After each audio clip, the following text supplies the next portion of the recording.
नमस्कार प्यारे बच्चों, मैं ओम प्रकाश ढाल, आपके विज्ञान का अध्यापक। अगर आप मेरे नियमित वीडियो देख रहे हैं तो आप ये जानते हैं कि जैव प्रक्रम, ये जो हमारा 5वां पाठ है कक्षा 10 के विज्ञान की किताब का, हम लोग अभी उसमें यात्रा कर रहे हैं। हमने पाचन तंत्र पूरा पढ़ लिया है। मैं उम्मीद करता हूं कि आपने पाचन तंत्र के वीडियो देख लिए होंगे। फिर भी अगर कोई ऐसा सवाल है जो मैंने कवर नहीं किया है तो स्वागत है, कमेंट में बताइएगा। आज हम लोग श्वसन तंत्र शुरू कर रहे हैं। श्वसन तंत्र भी एक बहुत ही महत्वपूर्ण और बहुत ही जरूरी अंग है। और मुझे ध्यान में आ रहा है, कई बार ऐसा कहते हैं कि हम खाने के बिना 10 दिन रह सकते हैं, 20 दिन रह सकते हैं। कई ऐसे इस दुनिया में आंदोलनकारी या योगी रहे जिन्होंने एक साल तक भोजन नहीं लिया। तो खाने के बिना हम लंबे समय तक जिंदा रह सकते हैं। पानी के बिना हम कुछ दिन निकाल सकते हैं, लेकिन सांसों के बिना हम लोग कुछ घंटे भी नहीं निकाल सकते। ये और बात है कि एक आम व्यक्ति 1 या 2 मिनट तक ही सांस रोक सकता है, परंतु योगी और जो पानी के अंदर गोता लगाते हैं वो अभ्यास करके धीरे धीरे इसको 8 से 10 मिनट तक ले जा सकते हैं। परंतु हाँ, सामान्यतया सबसे ज्यादा कीमती अगर कुछ माना गया है जीवन के लिए तो वो सांस है। और हम सांसों का तंत्र कैसे छोड़ सकते हैं? ये बड़ा महत्वपूर्ण तंत्र है। मजे से पढ़ेंगे, आराम से पढ़ेंगे, हंसी के साथ, चुटकुलों के साथ चलते हुए चलेंगे और मेरे साथ बने रहिएगा। आइए सीखना शुरू करते हैं। बोर्ड पे मैंने हेडिंग डाली है, जैव प्रक्रम श्वसन तंत्र कक्षा 10 का पाठ। ये वीडियो नंबर 4 होने वाला है। मेरे बोर्ड के रोज की तरह 2 हिस्से किए हैं। एक हिस्से में मैंने श्वसन तंत्र का चित्र बनाया है। हमेशा की तरह एक ही बात करूंगा, चित्र सुंदर भले ही नहीं हो, समझ में आना चाहिए और उसके नाम पूरे होने चाहिए। और बोर्ड के दूसरे हिस्से में मैंने श्वसन तंत्र से जुड़ी हुई जितनी भी जानकारियां हैं मैंने वो लिखी है। आइए अपनी कमर की पेटी बांध लीजिए, अब सीखना शुरू करते हैं। साहब, आज का हमारा टॉपिक है श्वसन तंत्र। श्वसन तंत्र जिसकी शुरुआत होती है नाक से। नाक से ये हवा होती हुई नाक के बाल और श्लेष्मा, ये 2 चीजें इस हवा को शुद्ध और ठंडी करती हुई ये हवा जाती है हमारी मुख गुहा में। बिल्कुल, इसका मतलब नाक से लेकर के मुंह से निकाल सकते हैं, मुंह से लेकर के नाक से निकाल सकते हैं। मुख गुहा से ये हवा जाती है यहाँ पर श्वास नली में। श्वास नली से होती हुई ये हवा आगे जाकर के 2 अलग अलग जो पाइपलाइन है उनमें चली जाती है। एक पाइप जाती है दाएं फेफड़े में, दूसरी बाएं फेफड़े में। और ये पाइपलाइन आगे और छोटी नलियों में बंट जाती है। और ये जो छोटी नलियां हैं ये आगे जाकर के मिलती है छोटी छोटी अंगूर की गोलियों जैसी संरचनाओं से, जिनका नाम है वायुकोशिकाएं या वायुकोश। श्वास नली आगे जाकर के बनती है श्वसनी, और श्वसनी आगे जाकर के बन जाती है श्वसनिका, और श्वसनिका के अंतिम सिरे पे होती है वायुकोशिकाएं। ये बेसिकली एक स्ट्रक्चर होती है। वायुकोशिकाएं ही फेफड़े बनाती हैं। इसका मतलब दायां फेफड़ा और बायां फेफड़ा मूलतः वायुकोशिकाओं से बना होता है। ठीक है, ये जो फेफड़े हैं ये दोनों फेफड़े डायफ्राम से जुड़े हुए होते हैं। डायफ्राम हमारे शरीर की सबसे बड़ी मांसपेशी है और सारा खेल इस डायफ्राम का है। तो आइए मैं आपको अब क्रियाविधि बताता हूं कि होता क्या है। डायफ्राम को जब संकेत देता है दिमाग, हमारे दिमाग में श्वास केंद्र होता है, वो सूचना देता है कि भाई तू सांस ले। 1 मिनट में एक शख्स व्यक्ति 15 से 17 बार सांस लेता है।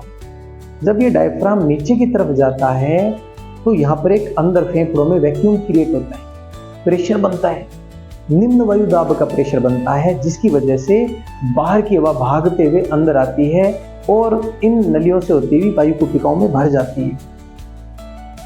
कुछ सेकंड रुकने के बाद ये डायफ्राम वापस ऊपर की ओर धक्का देता है, और जब ये धक्का देता है तो सारी हवा भागती हुई बाहर निकल जाती है।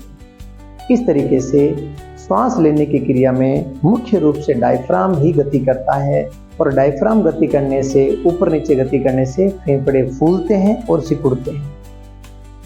इन फेफड़ों की सुरक्षा करती है ये पसलियां। 12 पसलियां इधर है, 12 पसलियां इधर है, और ये फेफड़ों की सुरक्षा करती है। पसलियों से एक चुटकुला याद आ रहा है, समझा देता हूँ, सुना देता हूँ। देखो, एक बार की बात है, एक गांव के अंदर कोई दूर ढाणी में एक गुरुजी, दोपहर का टाइम था गर्मियों में, और श्वसन तंत्र पढ़ाने के बाद में उनका मन किया कि नींद आ रही है। उन्होंने कहा बच्चों तुम ये उतारो, मेरे को नींद आ रही है, डिस्टर्ब करना मत, गर्मी पड़ रही है, लाइट है नहीं। अपना शर्ट उन्होंने बोर्ड के पास जो कील थी वहां टांग दिया और बनियान में ही कुर्सी पे सर नीचे करके सो गए। हाय रे किस्मत। उसी दिन दुर्भाग्य से तहसीलदार साहब या एसडीएम साहब की कोई विद्यालय में उधर से निकलना हुआ। जैसे ही गाड़ी रुकी, गाड़ी से 2-4 आदमी नीचे उतरे और वो गेट पे उनका आकर के खड़ा होना हुआ। बच्चों ने गुरुजी को आवाज दी कि गुरुजी कोई आए हैं। गुरुजी झट से खड़े हुए और अपनी बनियान ऊंची की और कहा बच्चों ये देखो 1 2 3 4 5 6 ये हमारी पसलियां हैं, तुम भी देखो अपनी अपनी पसलियां। एसडीएम साहब ने कहा धन्य है कलयुग में ऐसे गुरुजी जो बच्चों को प्रैक्टिकल करवा रहे हैं और यहाँ तक भी कि अपने कपड़े ऊंचे कर करके बता रहे हैं कि यहाँ पसलियां हैं। उनको बाद में सम्मानित किया गया। तो अपनी दिमाग की बत्ती जलाइए और ऐसे काम करते रहिए। चलिए मेरे प्यारे बच्चों, यहां तक की सारी राम कहानी तो समझ में आ गई होगी आपको, पर एक्चुअली में श्वसन की क्रिया होती कहाँ है वो समझना है। श्वसन की क्रिया होती है वायु कुपिका में। वायु कुपिकाओं के अंदर से रक्त की पतली पतली धमनियां गुजरती है।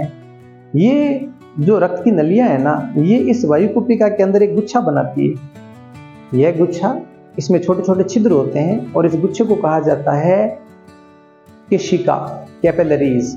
इस केशिका से गैसों का आदान प्रदान हो सकता है। बच्चों जब ये वायु कुपिका गैस से भरी हुई होती है, कौन सी जो बाहर से हमारे अंदर आई है उसमें ऑक्सीजन भी शामिल है, यहाँ पर गैसों का आदान प्रदान हो जाएगा। रक्त में जो CO2 है बाहर निकल जाएगी, इस वाली ऑक्सीजन अंदर चली जाएगी और इस तरीके से जैसे जैसे खून आगे जाएगा वो शुद्ध होता जाएगा। ऑक्सीजन अंदर जाएगी पर उसको बांध के रखने का काम हीमोग्लोबिन करती है। हमारे रक्त के अंदर एक खास प्रकार का प्रोटीन पाया जाता है ग्लोबिन, और उसके केंद्र में लोहा है, इस वजह से उसका नाम है हीमोग्लोबिन। हीमोग्लोबिन ऑक्सीजन से बड़े प्यार से जुड़ता है और यही ऑक्सीजन बाद में हर कोशिका तक पहुंचती है। ठीक है, चलिए अब 2-4 चीजें जो मैंने यहाँ पे लिखी है पर आपको बताया नहीं, आओ उस पर बात कर लेते हैं। मैंने लिखा है नासिका प्राथमिक स्वास्थ्य अंग है। तो द्वितीय श्वसन अंग कौन सा है? देखो मुंह और नासिका ये 2 छेद है जहां से अपन हवा को अंदर ले सकते हैं। नासिका प्राथमिक अंग है, मुंह से भी सांस लिया जा सकता है। कब? थोड़ा भाग के देख लो, आप 500-700 मीटर दौड़ोगे तो आप हाँफ जाओगे, हाँफोगे तो आप मुंह से सांस लोगे। तो आमतौर पे हम नाक से सांस लेते हैं, जब अपन हाँफते हैं तो मुंह से सांस लेते हैं। इसका मतलब मुंह से सांस लिया तो जा सकता है, पर नाक से सांस इसीलिए लेते हैं क्योंकि नाक में जो बाल और श्लेष्मा मौजूद है वो आने वाली हवा को साफ करती है। नाक के जो बाल है ना, इस पूरी वायुमंडल में देखो धूल मिट्टी के कण हैं, जो गैसें कचरा हमने जलाया है उसका धुआं है। अब जैसे मान लीजिए कि एक बच्चा है और वो ट्रैफिक सिग्नल पे गाड़ी उसके पापा लिए खड़े हैं और वो पीछे बैठा है, तो जो गाड़ियों का धुआं होगा ना उसमें वो उसके नाक से अंदर जाएगा। तो फेफड़ों के अंदर धुआं धूल मिट्टी नहीं जानी चाहिए। तो ये जो धुआं अंदर गया है उसको रोकने के लिए नाक के बाल हेल्प करते हैं। तो जितने भी कोई भी कीटाणु है, कण है, धूल मिट्टी है, सबको रोकते हैं। साथ साथ में जो श्लेष्मा है ना, ये क्या करती है, नाक की चमड़ी को अंदर से गीली रखती है। मतलब नाक अंदर से गीला है, अब अंगुली डाल के ट्राई मत करना, नाक अंदर से गीला ही है। अब ये जो हवा अंदर गई है ना, ये हवा बाहर, जैसे मान लीजिए दोपहर का टाइम है तो हवा गर्म होगी। अब गर्म हवा अगर फेफड़ों में जाएगी तो धीरे धीरे फेफड़े गर्म हो जाएंगे और हमारी बॉडी का तापमान खराब हो जाएगा। तो उस हवा को ठंडी करने का काम भी श्लेष्मा करती है। इस तरीके से प्यारे बच्चों, प्राथमिक श्वसन अंग तो नाक ही रहेगा क्योंकि वो हवा को शुद्ध और ठंडा करता है। हाँ, मुंह से आवश्यकता पड़े तो लिया जा सकता है पर वो उतना गुणकारी नहीं रहेगा। ओके, एक यहाँ पर अंग लिखा हुआ है एपिग्लोटिस, गांठी ढक्कन। ये क्या काम करता है? देखो मेरे प्यारे बच्चों, मुख गुहा के अंतिम छोर पर श्वसन नली और भोजन नली दोनों बराबर ओपनिंग है, ऐसे बराबर खुली हुई है। श्वसन नली में सांस जाएगा, भोजन नली में भोजन जाएगा। लेकिन मेरे प्यारे बच्चों, क्या हो अगर सांस नली में भोजन चला जाए? तो भाई जी गौर करना, कई बार अपन लोग जब खाना खाते हैं दोस्तों के साथ में और जोर जोर से किसी बात पर हम हंसते हैं, बात करते हुए खाना खाते हैं, तो अचानक से हमें जोर से खांसी आने लग जाती है। खांसी आती है तो फिर यहाँ पर पीठ पे कोई थापी मारता है, पानी पीते हैं। होता क्या है, मूलतः खाना यहाँ पर होता है। वो जैसे ही भोजन नली के मुंह तक पहुँचता है, यहाँ पर ये जो ढक्कन है ना, एपिग्लोटिस या घाटी ढक्कन, ये सांस नली को बंद कर देता है झट से। एपिग्लोटिस सांस नली को बंद करता है ताकि भोजन इसमें नहीं जाए, और जब भोजन उधर चला जाता है तो ये ढक्कन फिर से खुल के सांस लेने लग जाता है। घाटी ढक्कन श्वास नली में भोजन को जाने से बचाता है, और अगर थोड़ा बहुत चला जाए तो फिर हमें खांसी आती है। तेज खांसी के साथ हम उस भोजन को वापस बाहर निकाल देते हैं। पानी भी जाता है तो हम उसको बाहर निकाल देते हैं। आप समझ रहे हो? इसका मतलब है हमारे फेफड़ों में हवा के अलावा किसी का कोई काम नहीं है, अंदर जा ही नहीं सकता है भूलवश। इसीलिए कहते हैं बच्चों देखो, खाना खाते समय धीरे बोलो, हंसो मत, चुप रह करके खाना खाओ। वो कारण यही है।